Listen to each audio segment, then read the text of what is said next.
In studio with me right now, Herman Cain, GOP presidential candidate. Welcome back, Herman. Hello, Simon. Thank you. Thank you, sir. We have a full board of people that want to ask you questions, but great. It says the Simon Conway show above the door, so I get first go.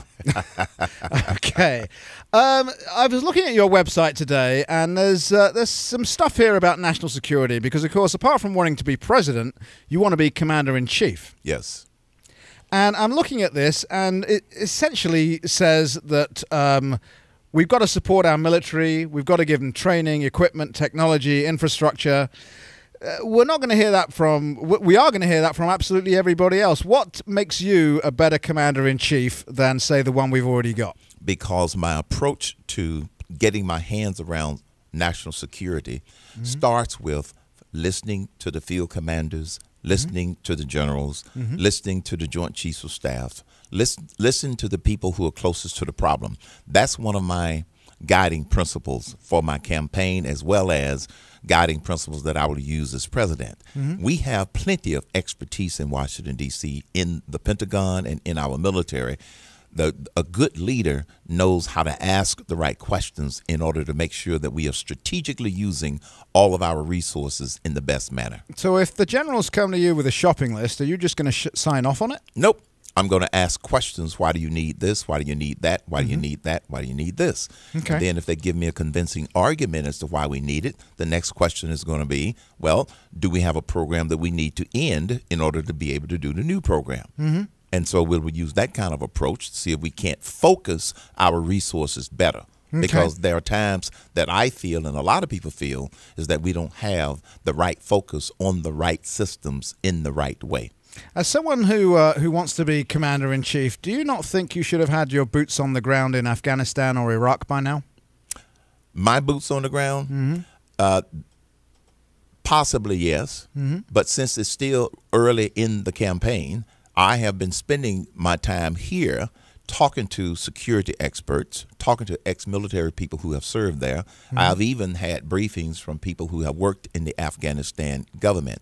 So I am getting a good assessment, because just making a trip over for the sake of saying that I've been to Afghanistan, it's nice, and I'm going to eventually do that. But right now, I have been collecting information as well as intelligence information in order to formulate a very good approach to what we ought to do with Afghanistan. Kabul is lovely, especially this time of year, but that wasn't really why I was suggesting you should go. Right. But I've talked to plenty of troops that have been there, and I talk to them all the time, but you're absolutely right. Okay. All right. So that's on the agenda. It is on the agenda, yes. All right. Let's take a couple of these patient callers. Let's see. Let's go to Terry in Ankeny. Hi, Terry. Good morning, Herman, or afternoon. How you doing? Fantastic. Thanks for calling, sir. I'm a fan. Thank you. I got one question, sir. All right. I'm gonna elect you president right now. All right. Would you give me some ideas, or name names if you could, who you would have in your administration as cabinet post people? Thanks, Terry. Thank you, Terry. I hesitate to name names because I don't want to compromise some people that I'm currently talking with. But let me tell you what type of people I will be looking for. Okay. And there are some out there, and some of them happen to be trying to get the Republican nomination. But I don't want to compromise them. I want people, number one, who are not afraid to challenge the establishment. One of the biggest problems we have in Washington, D.C. is that too often they keep doing the same thing the same way and expecting a different result, which is called insanity. Secondly, they need to be courageous, courageous enough to think outside the box. And thirdly, they need to appreciate the idea that the best way to get things done in Washington, D.C. is to make sure that you connect with the American people. Are you looking for people who are prepared to challenge you inside the Oval Office? I mean, that's a very intimidating office, and it's been described many times as the best home field advantage anywhere in the world. If they're not prepared to challenge me as president, I probably wouldn't have them in my staff. Okay. In all of my experiences throughout business, I have always surrounded myself with people who were not afraid to challenge me, because that made me a better leader. Okay, let's go to Leah in Des Moines. Hi, Leah. Hi, Simon and Mr. Cain. Yes. I really, really like your economic policies, and they sound great, but would you agree that the trouble that our country is in financially is stems from moral issues. And okay, all right. Well, hang on. You asked him a question. Let's let him answer it. Moral issues, Herman? I do believe that moral issues do play a factor in what's happening in this country. I have a list of guiding principles that I talked about, and the top of that list is do what's right. Too often, the approach is what is politically right, what is politically feasible.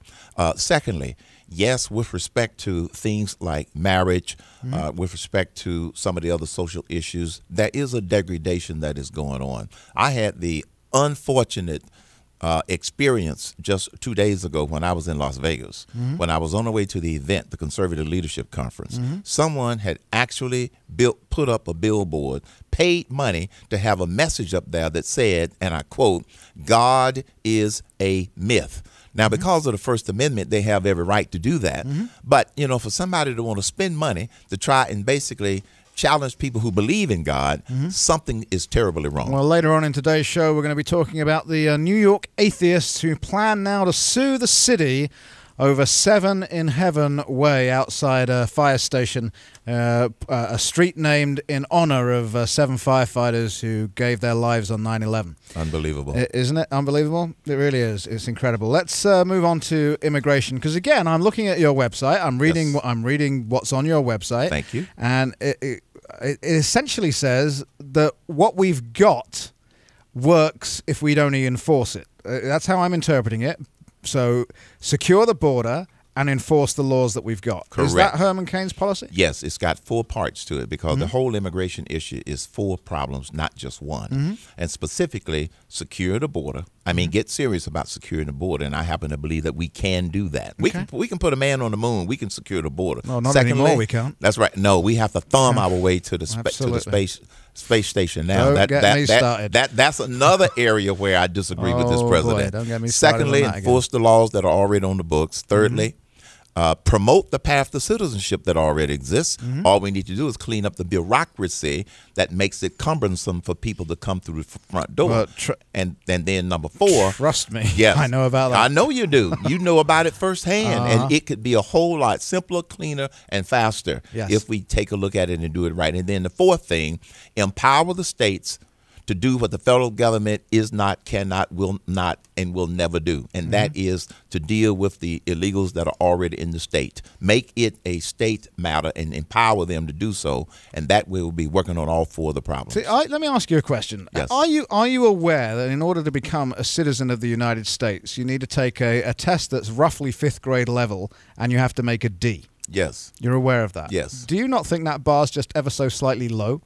I think the bar is too low. And what's ironic about it is there are a lot of people in this country that are born here who vote who couldn't pass that test. You're absolutely right. That's I've the actually problem. done that on the air. Yes. They couldn't pass that test. I made people put their passports on the line. If they failed the test, they had to deliver them to my studio. And so we have And the guy that failed didn't show up, by the way. We have a huge problem with, I call it the 50% of the American public that's clueless as to what's going on in terms of some of the issues we face. And so we have a huge educational challenge with respect to getting people to understand what's happening.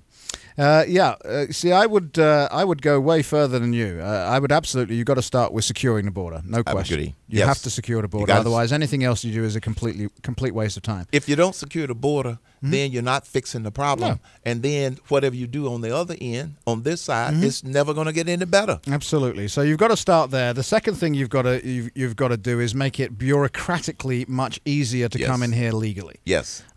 Because it's ridiculous. I know. And this is the complaint that I gave up my fingerprints 17 times. Right. During the process, and I had to pay to give up my fingerprints each time. By the way, I had to have a medical to make sure I didn't have anything communicable, which I agree with. Actually, it is a throwback to Ellis Island, but I completely agree with it. Problem: I was here 3.5 years before they gave me that medical. Yes. Complete nonsense. I knew. And then you can get green cards. I'm sorry to talk over you. You can get green cards forever. Yes. One. Under Simon Conway's law, 1 green card, 10 years. You can't figure out you want to be a citizen, go home. I like that. More with Herman Cain. We're talking about illegal immigration. Apparently, there's a whole bunch of people who like to be known as the Hispanic GOP, which just drives me insane, I've got to tell you. I genuinely, I hate this splitting off stuff. Yes. You know, we're Americans. I talk about this all the time. I'm not British American. I'm American. Right. Okay? Hispanic GOP people drive me crazy. But they called on you to quit. They don't like my approach to immigration because I'm real definitive about what I want to do, which I just explained.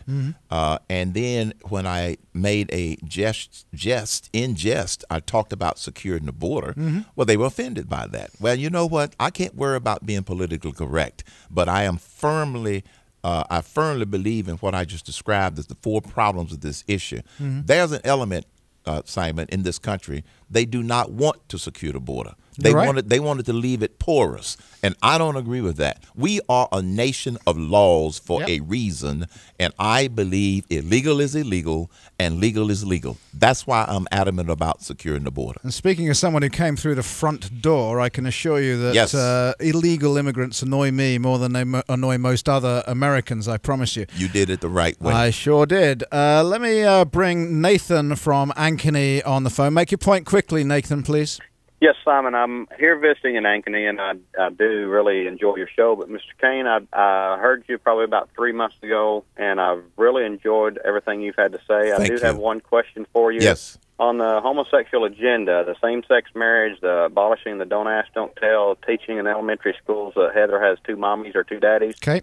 And I feel like it's a choice, and I think it's a detriment to the United States. What's the actual question, though? You're making a statement right now. Well, okay, my question is, what's your stance on the homosexual agenda? Thank you, Nathan. I believe in traditional marriage. I believe in enforcing the Defense of Marriage Act of 1996.